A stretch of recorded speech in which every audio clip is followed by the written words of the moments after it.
It's over to you. Well, we'll get this going as if I was legitimately a host for an episode. So scene, action, whatever it is. Hello, everyone, to my Australian viewers, my US viewers, my global viewers. I am here kind of stepping in for what I'm going to call a reflection episode extravaganza for Leanne, or REEL for short, REEL. Yep, I really committed to that little bit. And what I get to do, folks, is I get to be in the driver's seat, the guider's seat, to recap and guide some reflection on some of the journey that our guest on her own show has gone through over the past year plus. We'll see where the conversation takes us. So with that, Leanne, I'm happy and ecstatic to welcome you to your own show, First Time Facilitator. Yeah, and I've never been on an REL. I'm so excited. Any opportunity for a 3-letter acronym is a good one. So thank you so much for putting in the time, the dedication, and the effort for being here and interviewing me. I'm so honored that you decided to say yes. Yeah, I could not be more just excited in its own right. There are so many things in the facilitator workshop L&D world that when an opportunity like this presents itself, it's one of those, right, you get really excited in the moment and then you think about it for a little bit and you go, well, of course I have to give it a shot. And so here we are. I couldn't be more thrilled to ask you some questions, and I can open up to you and share that my intentions for you and our listeners here today is to really take a kind of a view and a lens that's normally on so many skilled and accomplished guests that you have, and we get to turn that 180 to our very skilled and very accomplished host of the First Time Facilitator podcast. So my intention is to reflect on experiences, to ask you how things have gone, what has changed, and then we'll see where that conversation goes. Amazing. And I love that you've started with intentions. Yeah, when I think about probably the most impactful, or the thing that has changed with me the most, at least in 2021, when it comes to the way I live my life at work, but also out of work, it's that word intention. And you know what? Now that I mentioned that, this is actually probably a good time to get into the first thing I wanted to check in with you about. So very early on, so back when FTF, for First Time Facilitator, was young, you had mentioned that one of your philosophies when it came to, I think, facilitation, but probably in life in general, you could boil it down to one word, and that one word was contrast.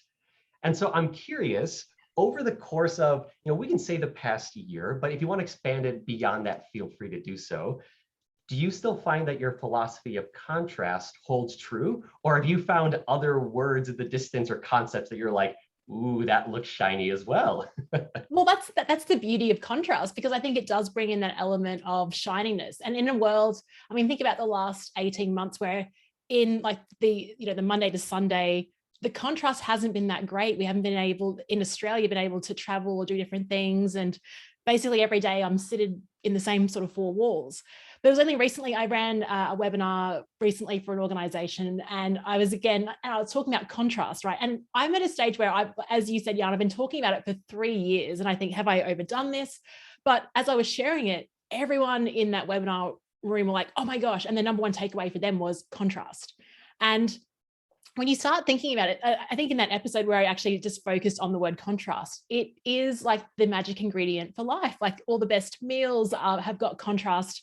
When you watch, like, I don't know if you've watched Squid Game recently, but the contrast in children's games and killing people, that is contrast to an extreme level. And it was disturbing, yet it hooks our attention. So as I see it play out all around, the world around me, I think I haven't got bored of it. It's only reinforced it, and also just planted it and going, yeah, this, for me, it's the ultimate ingredient, particularly when we talk about engagement, which I think is another word for getting attention.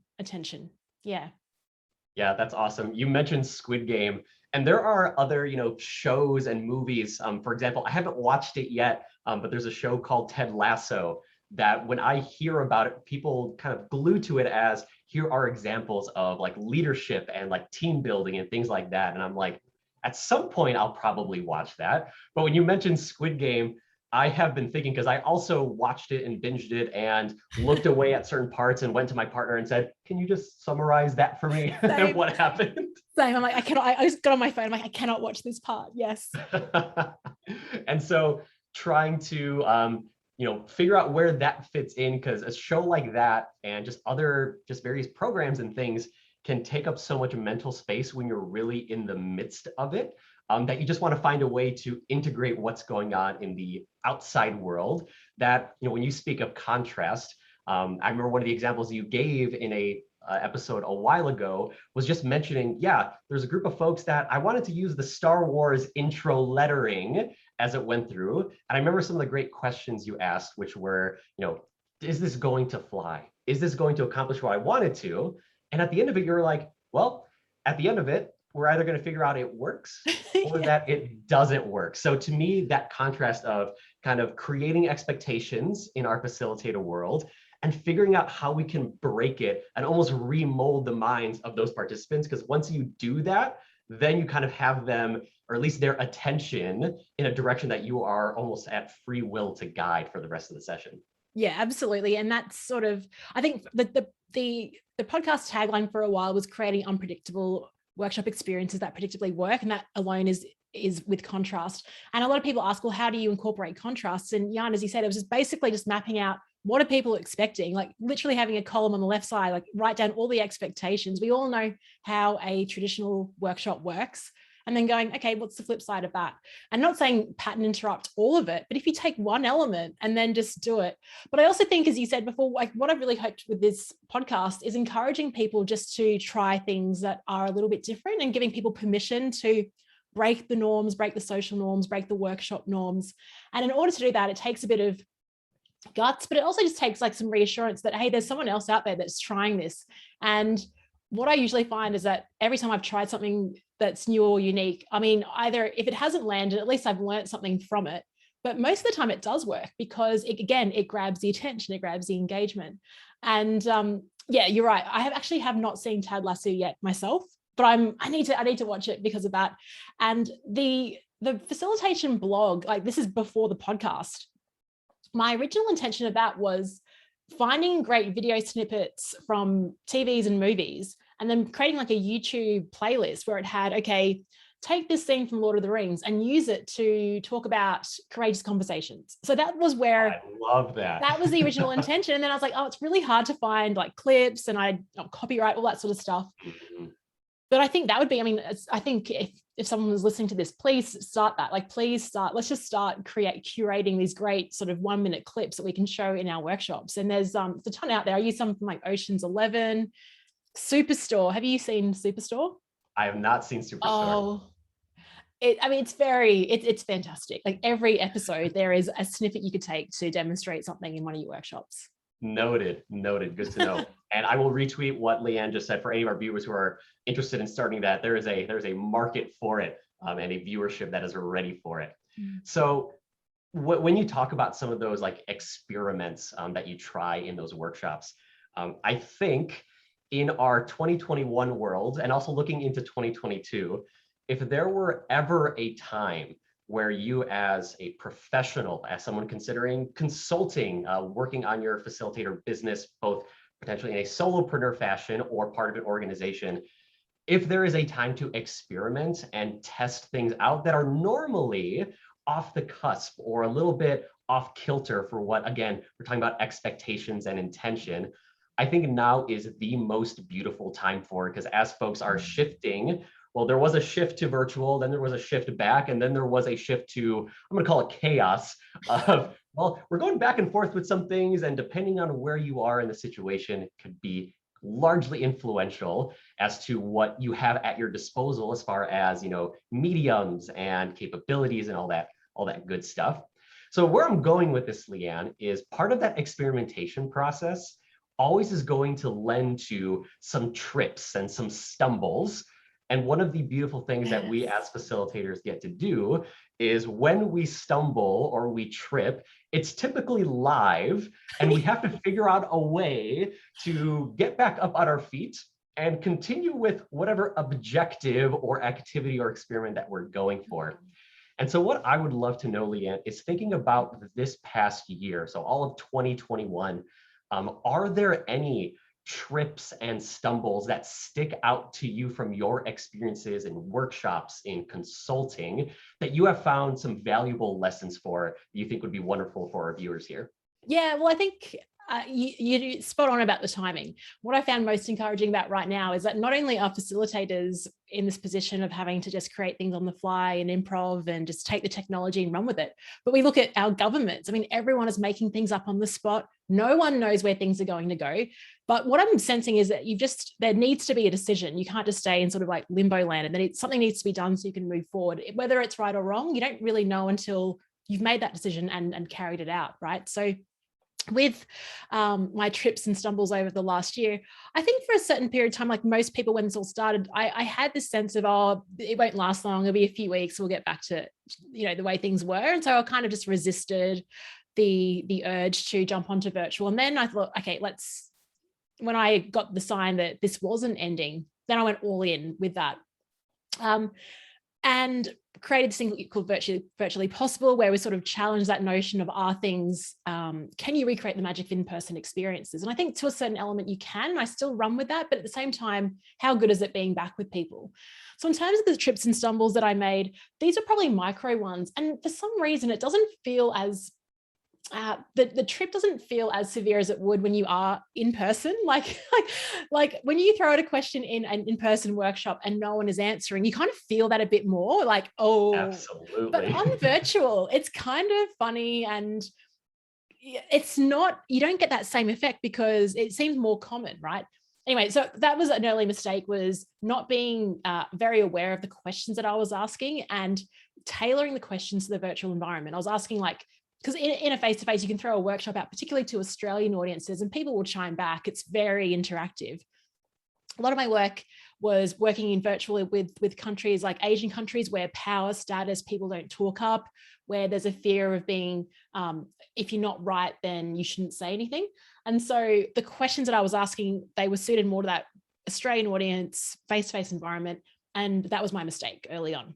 But not saying that, I'm actually glad I failed early and failed often, you know, for that month or so, because that really gave me then that reflection, the rel, to then go, all right, what is the right type of question? How do I scale this? How do I create that safety? Tech fails haven't been that severe. Like, the Australian internet is not very, like, the speed of our internet's not great. And I got an electrician in to rewire that. So just doing what I do in real life, like try and mitigate and do my best to control things, knowing at the same time that things go wrong, but that's okay. And I think we were very lucky last year trying things out, as you said, because there was a bit more sympathy and empathy because we're all in this together. So yeah, nothing too severe. And I think that's also based on the fact that very early on in my facilitation career, I made so many mistakes that I share on the podcast. And this is all about building resilience. It's actually not that bad a thing. So maybe I have made more mistakes, but I don't really call them that in my own mind. It's like I reflect and go, what can I do differently the next time? So yeah, that's sort of what I've learned.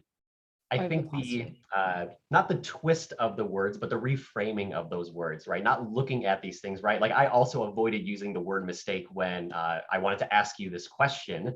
And obviously, right, my intentions here are just to figure out, you know, when we are right in these situations that we as facilitators, L&D professionals, like, find us in, things just seem to happen a bit more almost fluidly as we go from start session to break to figuring out what do we want to do, and really understanding that the only thing that happens when you trip, whether I tripped up the stairs to get to my apartment or I stumbled walking down the ramp taking my puppy for a walk, right? What do you have to do? Well, my puppy needs to go for a walk, so I'm gonna have to stand back up. She's pulling me, we gotta go.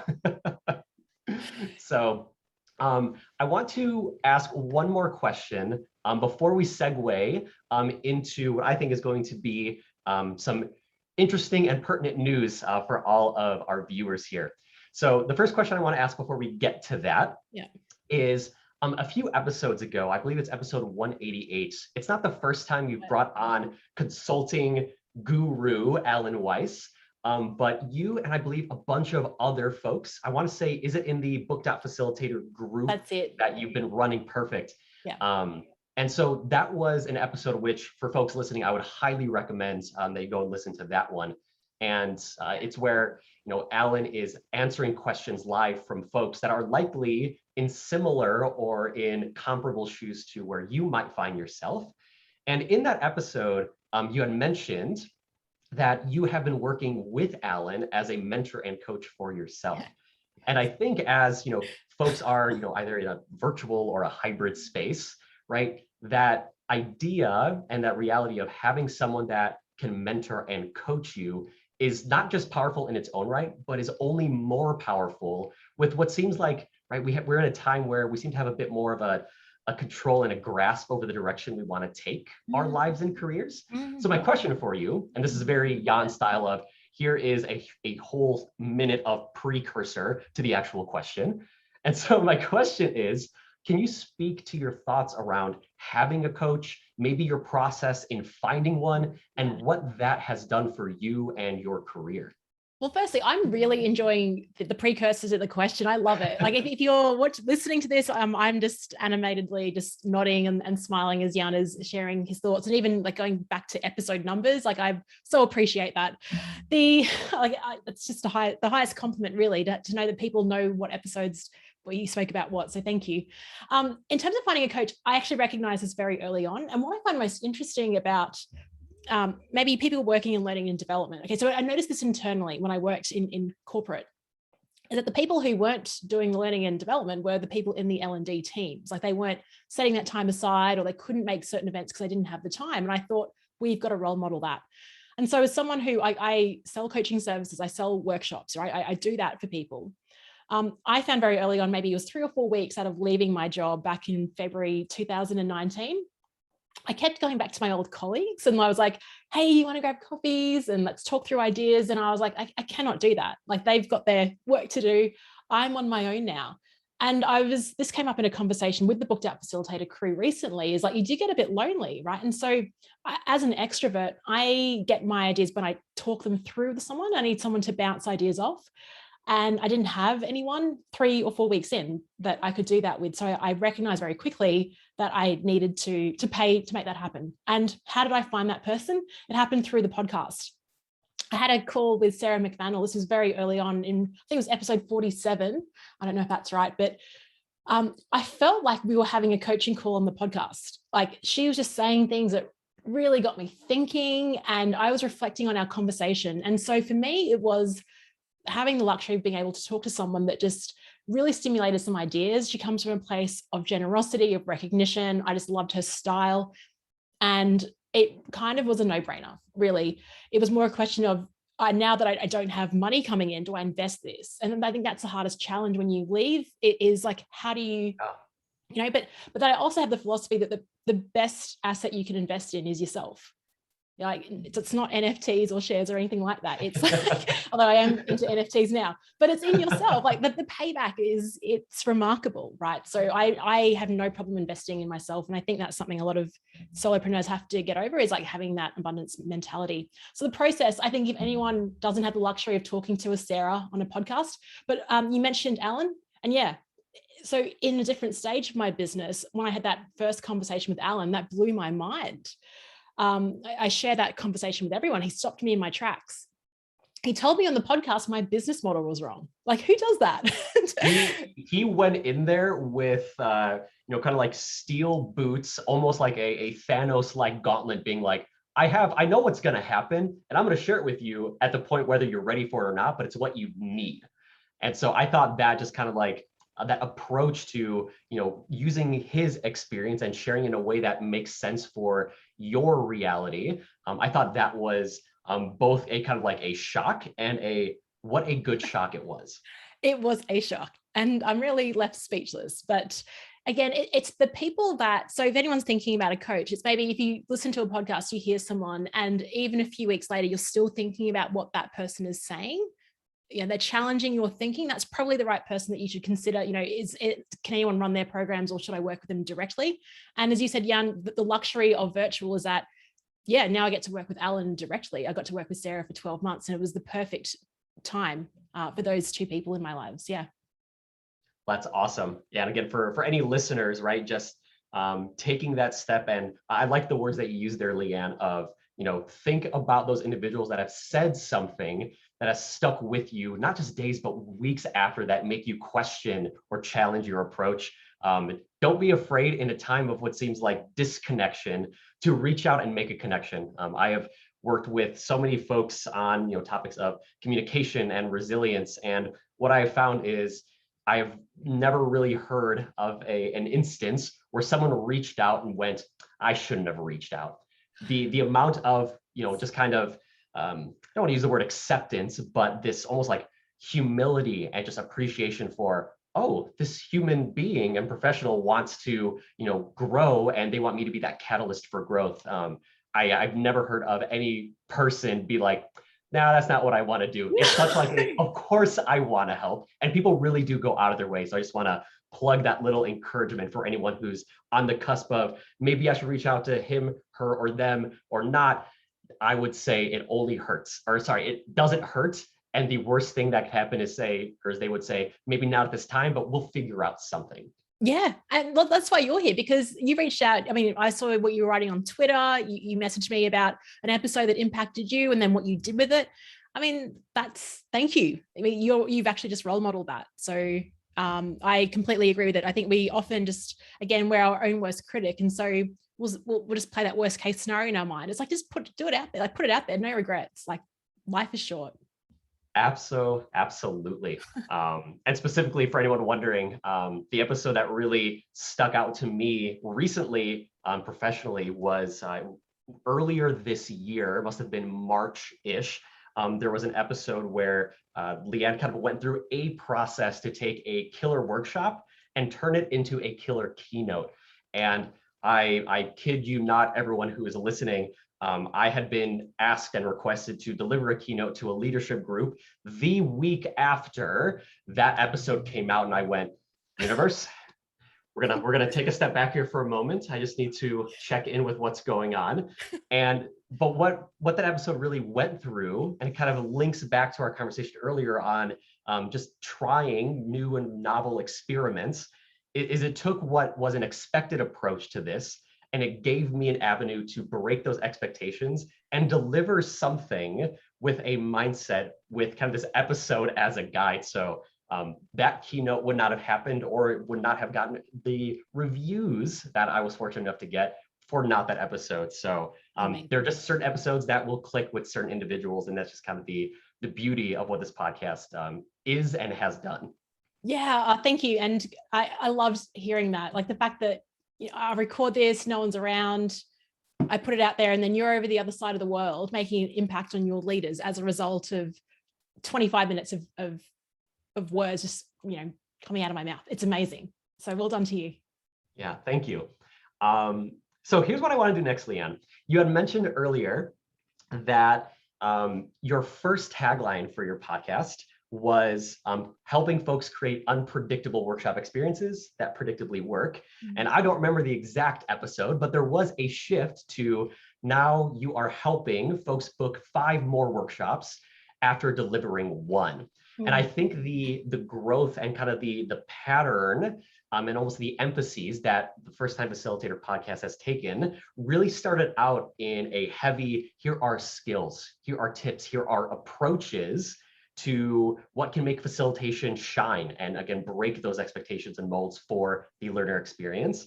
And over the past year, maybe year plus, you, through not just Book.Facilitator, but the podcast itself, has really put an emphasis, not forgetting any of the skills and topics of that nature, but also really putting emphasis on, well, here is the solopreneur side of it. Here's the business side of it and consulting side of it. So here's what I'm going to do, Leanne. I'm going to ask, how do you feel about the growth and the trajectory of what First Time Facilitator has done and accomplished? And I will leave the floor open to you to also share the news with folks. Oh my gosh. Okay, thank you, Jan. Yeah, I think you've definitely noticed a shift, and I thought it was subtle, but maybe not. Because I think it's really grown with the podcast was started really from the intention of scratching my own itch. Back in the day, I shared this story all the time about an incident I had running a workshop in Canada. I mean, I was working internally. I had to run workshops. There were no other podcasts out there that talked about it. So I started with the craft, and that stuck with me. And then when I left my business, the craft was important, but what was trumped by craft was actually, how do I build this business, as you said? So that's where the shift has come from. It's from me as a host, where I usually put my energy. And I don't play this podcast with like any particular strategy. It really is, where's the energy going? I mean, for a time there last year, it was like the first time virtual facilitator podcast, because right. you know, like it was like for maybe 2 or 3 months, it was like, what do we do in this virtual space? So I just shifted the energy of the time, and it really is built on the back of my own itch. Now, based on what we talked about with the previous conversation around coaching, is in that podcast with Alan Weiss, he challenged me on my business model. He goes, well, you're so busy delivering, how are you going to create free time for yourself? And it got me thinking, like, have I built up a business on the back of just delivering workshops? And then another conversation that also sparked the topic of facilitation is, I spoke to Phil Brown on his podcast, The Vertical Playpen, and we were talking about language, about linguistics and the word facilitation, and how sometimes it is internal language, right? And even if you look in the flip chart group, every month or so, someone's posting a poll in there about what is a facilitator, what is a trainer, and it's sort of, everyone's like divided on it. And it shouldn't be a divisive word. But I also think facilitation as a skill set, when I talk to friends or even like a hairdresser and they ask about the podcast, they say, oh, it's about facilitation. Like they have no idea what it means. But meanwhile, I'm going, everyone needs this. Like everyone needs to hear how to gather people together, create great group dynamics, make people feel heard, right? It's a life skill. It shouldn't just be for facilitators. So where this is going is, this is really, I have spent all year thinking about this.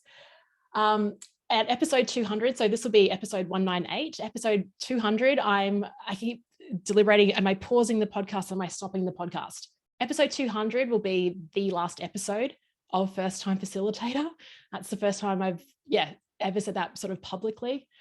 And it's been a really hard decision to make, because I ego attached to it. I love the flip chart will still continue, right? Because but it's thinking about, how can we make this more accessible to people? How can I not brand myself as a facilitator and maybe as an expert in creating strong connections, like whatever that looks like. I haven't figured it out just yet.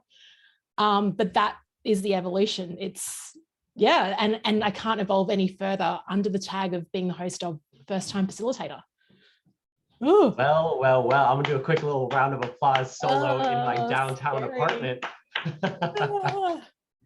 So, well, congratulations, not just for creating and bringing together such a community.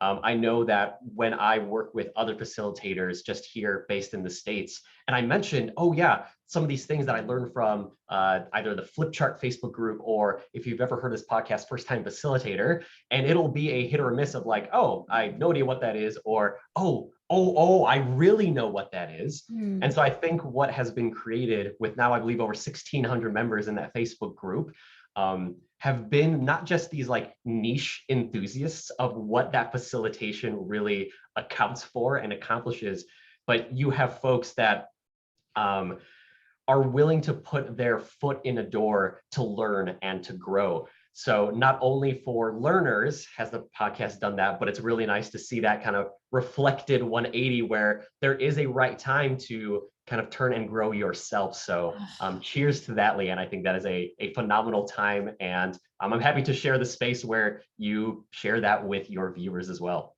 Yeah. Well, and it's hard, like, because you've listened to so many episodes, like you've been listening for a couple of years. And so that just weighs on your mind when you're making any type of decision. First of all, like, that was number one, am I letting people down, right? That was number one, because the listeners have always, like, you have fueled it. If you're listening, you are fueling this podcast. Like, you've kept the energy up for me. I couldn't have done it. And that sounds very lame and very, very token, but I really couldn't. Not at all. It's kept it fueling, and a lot of the podcasts have been based on questions that you've sent me. So there's that. And then it's also like, but I think also by role modeling that it's okay to call things to an end, and to make tough decisions. even when you have no idea what lies ahead of you. I think that's important to role model as well. It's something I talk about a lot through as a theme of the show. And so, yeah, I have no idea what's going to happen. but I think and I actually like the neat bow tie of episode 200, even though there've been like a few bonus episodes. The official will be 200, which is insane. Yeah, that's fantastic, and another congratulations.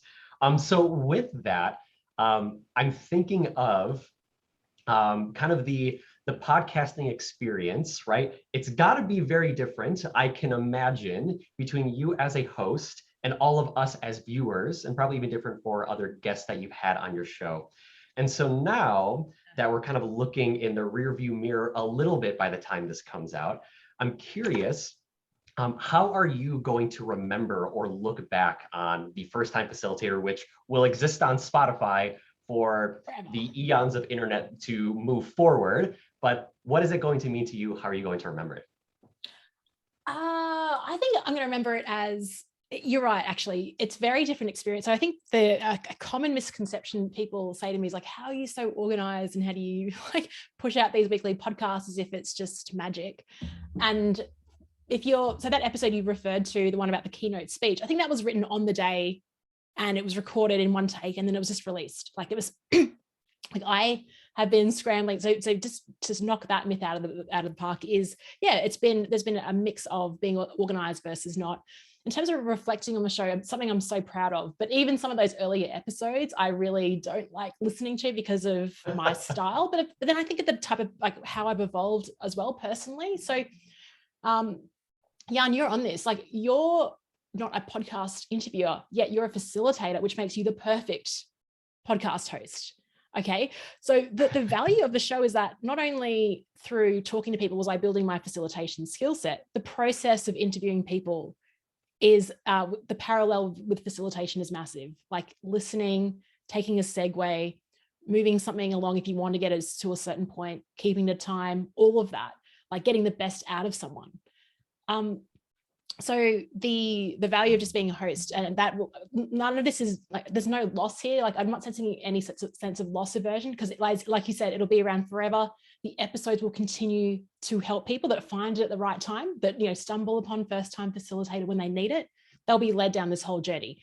And I think that's why I kind of like the evolution is they might start internally like I was, get tapped on the shoulder, run a workshop. Okay, now I'm confident. Now I want to do this for more clients. How do I make that exit and do that? So I think it's the perfect runway for that.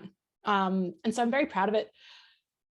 But yeah, there's many memories of like being overseas. An episode hasn't uploaded. I have to find Wi-Fi, like just scrambling together to get that 4 p.m. Monday deadline. I don't know what I'm going to do on my Mondays now for the next couple of months. I will be releasing something new in the new year, but that's still TBD.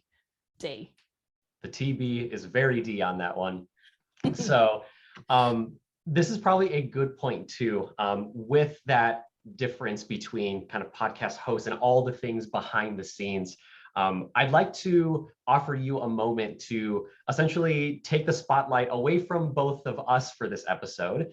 And were there any, or are there any individuals, any groups, any resources that you'd like to kind of shout out here that have been paramount for you in this process of putting together your show and this brand and everything that goes into it? So I invite you to reach out and shout out to any of those folks right now. It's such a lovely question and so nice of you to consider that, because it is a team effort. Definitely Chris, my husband, like all he hears about, like especially if it's a Monday, is I've got to publish the podcast, or even if I can't do things in the weekend, I'm doing a podcast. So he's heard about it the most. and my two dogs have to like throw out whenever I'm recording an episode, but they're just good for just sanity keepers and keeping it real.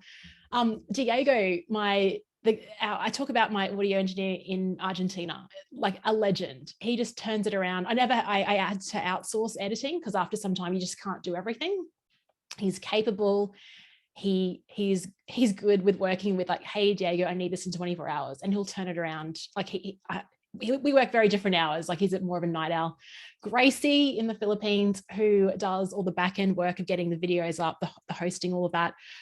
Shout out to Gracie. I've also got like friend tools that I voice note and just talk to. Steph Clark is one. She's on a couple of episodes. We keep in touch all the time. Yuri over in Singapore, who I thrash ideas around. Preena and Andy Storch are just people I put into that category as well of just friend-tors that are just nice to have at the end of a line. Friend-tor being friend-mentor. Am I mentally piecing that together right? Yeah, that's a Jenny phrase. Friend-tor. Isn't it great? Isn't it great? Yeah. So if you don't have a coach, you need a few friend-tors in your corner. Ronsley Vaz, I'm going to get him on episode 199 of the podcast. So as a full circle moment, he was the one that started the podcasting conference in Brisbane. And that's why, I mean, that's the whole reason this podcast is around. The flip chart community. Yeah, the flippers. I love the flippers. As you said, it tracks not only facilitators, but people who geek out on this stuff and are open and willing to share. Ken Bergen, I've got to say, I was looking at some of the stats. I don't look at stats ever, but I did look the other day, and he's like the #1 contributor. So it's the name I recognize, absolutely. Yeah. You know, when MBS talks about being a lazy facilitator, yes. I think Ken's enabled me to be a bit more lazier in the flip chart because he just, and he's been on the show as well. We got Jonas, who was just super helpful. Jonas Rianto over in Finland, the remote meeting guy. Wanda, Catherine Lloyd is in there. Dr. Catherine Lloyd, she's been on 2 episodes. She's the reason I started facilitating. And then shout out to Petra Zink, who's listened to every episode. Again, another friend-tor in Brisbane. Sorry, a couple more and then I'll move on. The floor is yours, Leanne. No need to caveat anything. It feels like you need to start playing like that violin music to wrap up my acceptance speech. Jenny Blake, Pat Flynn, MBS, I think are just people I really admire, and I take a lot of inspiration from what they do. And yeah, just general communities. So the Show Up community we had last year. So I run these communities, but I don't run it as the expert. I run it as the lead explorer. And so I learn from everyone that's involved, and booked out facilitators this year as well. Yeah, but I think we were talking about just inspiration. Inspiration is everywhere. So it's, once you focus on a topic, I think you see linkages all around you. And I can't mention all of those, but yeah, there's a few people. I'm sure I'm missing others, and I'm sorry, but thank you everyone. Like if you've listened, if you've reached out, thank you for doing that. Yeah, that's awesome, Leanne. I'm thinking of that metaphor that you threw out into our space here in our previous conversation just a few moments ago about like that runway, and kind of how this podcast has been a runway and kind of a catalyst in its own right to various opportunities and various things like that. And so, part of my intention with some of these questions is to also just share some of that process and vulnerability with your viewers, because again, if there's ever a time to give something a chance, and you had mentioned stats too, right? How can we measure, right? Did this work? Did this not work? Well, this is a great time to take a moment and really be intentional about, am I going to try this? Yes. Why? What am I trying to accomplish? Did it work? Yes or no? No. Okay, let's go back the other way. Yes. Maybe we take that runway somewhere else. So I really do enjoy that metaphor as well. I think it's very valuable for all of our listeners here. So one more question I have for you, Leanne, and this is one of my favorite things to do based on a study that came out just a handful of months ago from, I think it's INSEAD, it might be INSEAD. But what they did was they took a lot of global organizations and they tried to measure and find which ones were the most resilient in a time where things seem anything but resilient and kind of fluctuating all over the place. And one of the things that they found was the most influential or the most impactful thing that all these measurably resilient companies do is they incorporate something called cognitive reframing. And so what cognitive reframing is, for our purposes and for general purposes, it's taking a look at a certain part of or certain frame of time while putting yourself in a different frame of time. So you're kind of putting a particular lens to reevaluate or to measure something. So for our case here, Leanne, and this is the way I like to use cognitive reframing the most, is with the potential shift to a TBD project, yes, that you alluded to. Yes. I encourage you to plop yourself, let's say 1 year in the future. So it's October 21st, 2022. So things have happened over the year of 2022. There have been Australian seasons, which I'm not familiar with, but here in the States, we've gone through a winter, a spring, and a summer. And so what I want to ask is, based on all the things that you want to accomplish over the next year, come October 21st, 2022, how do you want to feel about what you've accomplished? And what are things that are on your radar that you want to experiment with, that you want to look back on and be proud of? This is the effort I put in, and this is what I wanted to do. Amazing. I love this question. I love this activity. I actually do it. I've done this. Don Miller has a course. It's called Hero on a Mission. And you actually, so it's like you future cast. So the first thing you do, Jan, is actually you write your eulogy. Sounds pretty morbid. But you I love the term future casting, and then we got to eulogy, and I was like, all right, I'm there's some here. contrast. It's like, yeah, yeah, but then you think, you know, you write and you start writing and you think, gosh, what do I want to be remembered for? And then you work back, so 10 years, 5 years, and then a year. As I was working on, so one thing I do as well is I cast a vision for a year out and go, what does my perfect day look like? And it's like, okay, waking up, going for a run, you know, hanging out with dogs, having a great coffee, reading, whatever, hanging out with my husband. And then I think, hang on, I've got that right now. So first of all, appreciate that. Like, you know, that's great. I love my morning routine. So then it's like, okay, what is my identity? I think, who do I want to be? Jumping into that whole James Clear Atomic Habits, to build a habit, you got to create the identity. I want to be able to say to you, or if you're unavailable to talk to this time next year, maybe Malcolm Gladwell would be plan B. Would be, okay.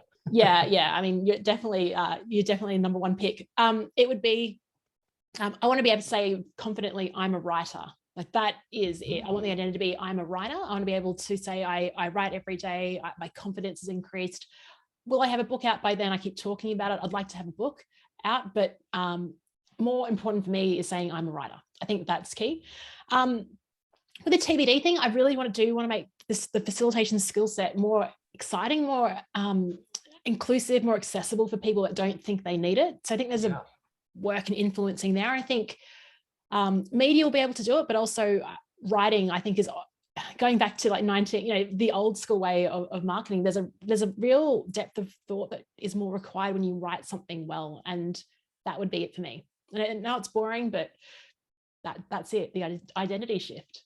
You say boring. I think that is a wonderful and a tangible, right, thing that you can look forward to, right? I want to be able to define myself as a writer. Right, when I think of myself in this space, I come and join as a L&D geek, a facilitator, and other things as well. And for someone that might be, you know, similarly vibing with those words, right? Maybe in a year down the road, you want to be able to say, right, I am accomplished in this, I have achieved this, and that can help you direct your efforts right now. So I think with the way that you've described that, Leanne, right, that gives you quite a clear path, a very clear runway for you to be able to take effort on those things. So I think that's a phenomenal answer. Yeah, it is funny though, like, because I ran a marathon and I was like, oh, can I call myself a runner yet? Like, it's a really interesting thing. So yeah, like, obviously I stacked the evidence. It's like, I ran a marathon, I'm a runner, but to even say it, to create that identity, it takes a lot more work. So yeah, I'm looking forward to convincing myself of that. And I think it's a good exercise for anyone that's listening. I think, Jan, you threw it out at a perfect time, just before we get into the end of the year, is like, what does that look like for you? And what would the identity, what would you like to say? And be brave enough to, I mean, for me to say I'm a writer, I feel a bit silly right now because I'm not, but we'll see what happens. Well, best of luck on your journey through that, for all your successes and any trips that you might come to. Totally. I'm sure it's all going to be super valuable and super enjoyable from your perspective. So with that, Leanne, I do want to give you just one more space. If there's anything you wanted to reflect on, anything that's just at the tip of your mind that you're like, well, I want to make sure I at least get this out before we move on and soon wrap up what has been a phenomenal journey in podcasting. I want to give you that space right now as well. Oh, thank you. And I think a lot of that will happen as I work up to episode 200. So I guess the call out would be, if you're listening now, I would love to invite you to leave an audio note. I'll put details in the show notes for this episode. I'd love to, because this show is about you and your development, what you've learned. So that's what I'm encouraging you to do. What's most fresh for me right now is actually just reflecting on you, Jan, and how awesome you've been with this interview, like just showing all the skills of a great facilitator, your preparedness. So behind the scenes, everyone, like Jan, like, it was a random request from me to Jan, and he accepted it with enthusiasm, but that was built up over time. Jan has reached out, shared how much this has helped him. I love that he's an L&D geek. He's involved in the community where he lives. There's a perfect role model. So if you are in that bracket of looking at the craft, podcast host. Yeah, my reflection is Jan should host a podcast. That's my reflection. Like that's what I'm thinking. You were so good, so well prepared. Well done to you, and thank you for this. Well, if I had to think of a name for a podcast off the top of my head, I'd probably do like Jan with me, something like that. Why? My name is Jan, but it could be YAWN. This is off the top of my head, so I'm riffing to nowhere here. So that's where it starts. Leanne, thank you so much for giving me the opportunity to turn the microphone a bit 180 and allowing you to reflect kind of briefly before you do some final reflections in a handful of episodes here. So with that, I hope all of our viewers found something valuable. I think the journey and the resources you've reached out to are very commendable and things that I think would make a difference for myself and so many people listening to this right now. So could not be happier with the way that this conversation went. Me, you did an amazing job. Thank you so much, Jan. And yeah, listeners, 2 more episodes. So strap in, and thanks again. It was a real pleasure to be on the other end of the microphone. And I know how guests feel. It can be a little bit nerve-wracking. So it was good experience too. Thank you, Jan. Yeah, cheers from the Midwestern United States, folks. We will see you soon. Yay. All righty. And from